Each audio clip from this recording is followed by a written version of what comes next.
Tonight, it's my pleasure to introduce to you Paul Butrico.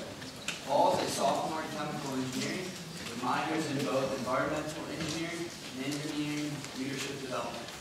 Here at Penn State, Paul is a member of our nationally renowned Quidditch team and a member of the Penn State Thespian Society. Interestingly enough, even though Paul is from Saratoga Springs, New York, he never considered coming to Penn State until his friend convinced him to tour the campus.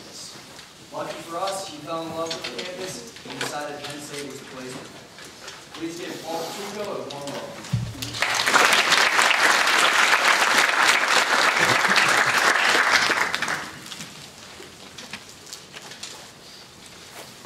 I'd like for everyone to take a look at this pizza. Looks pretty good, right? Looks so plain though. And we should add some toppings. Start with some pepperoni, we add some olives, and why don't we top it off with some mushrooms? You're probably looking up here going, whoa, I don't want to eat that. Those aren't mushrooms.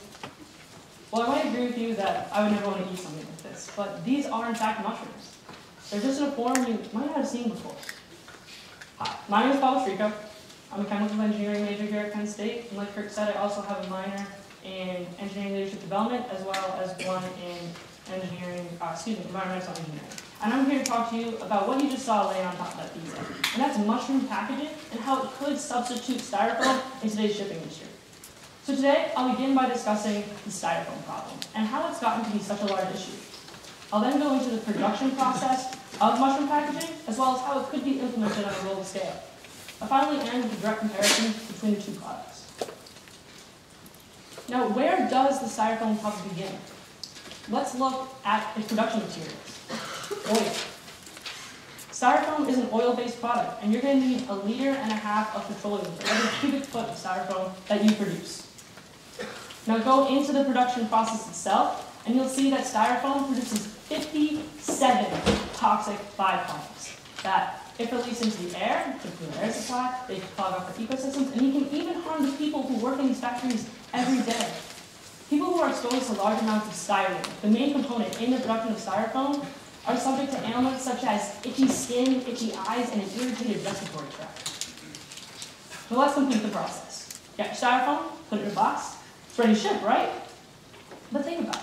We live in a global economy with an online marketplace.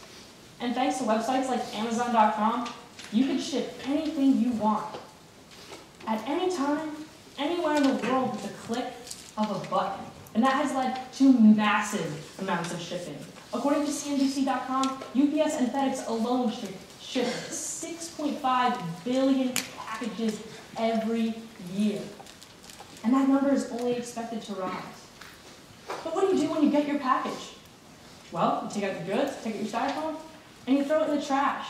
Now, technically speaking, styrofoam is a recyclable product, but it's not cost effective for companies to recycle it. So they're like, okay, I can't make a profit off that. Go ahead and throw it away. And so it ends up in landfills. A lot. According to the EPA, 25% of current American landfills are occupied solely by styrofoam. So we keep shipping more and more packages, which means we're going to have to increase our supply of styrofoam, which means more and more styrofoam will be thrown into landfills just like this one. And if they're not in landfills, they're probably out somewhere in the environment. For example, let's use the Pacifica beaches on the San Mateo coastline in California. Now, the entire coastline used to look just like this, but thanks to styrofoam pollution, a lot of the beaches look like this, polluted by styrofoam. Because thanks to styrofoam's buoyant and lightweight nature, it is now considered to be the #1 aquatic pollutant. Now that you know a little bit more about the styrofoam problem, let's delve into the production process of mushroom-based packaging. Before I get into that, I want to emphasize something.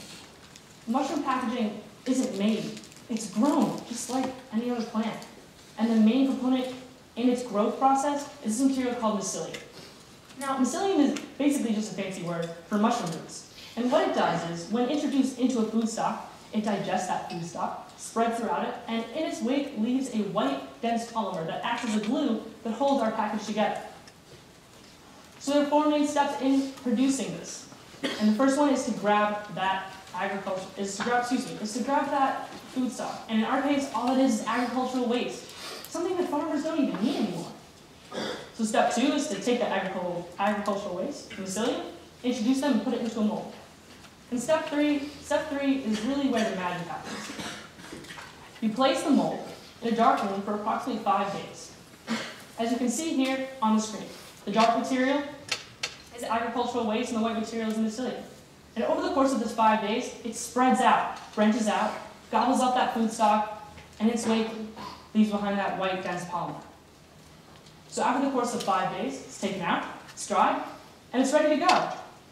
And when you get your package, instead of just throwing that in the trash, you can use it as compost.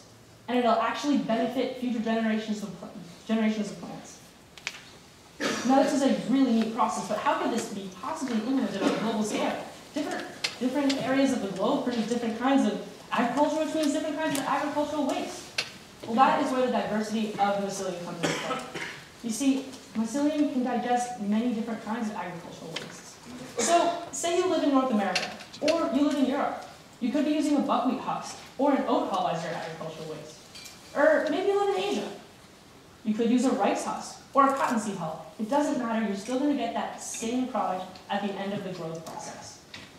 And people have already started to go to this technology. Ecovative Design are the company that pioneered this material. And they've already partnered with big companies like Dell and 3M to provide them with environmentally friendly alternatives to styrofoam. Finally, let's take the two products and compare them side by side. We'll start off with their production materials. Styrofoam is an oil-based product. Oil, petroleum. These are resources that aren't renewable.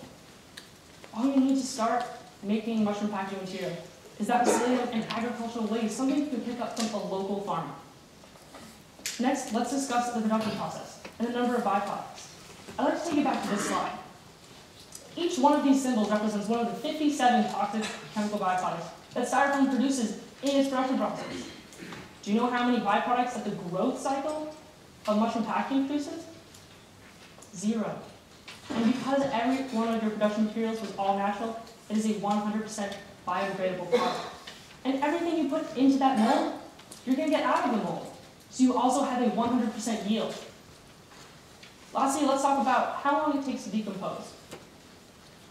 According to a study done by Cleveland State University, it can take over 1 million years for styrofoam to decompose.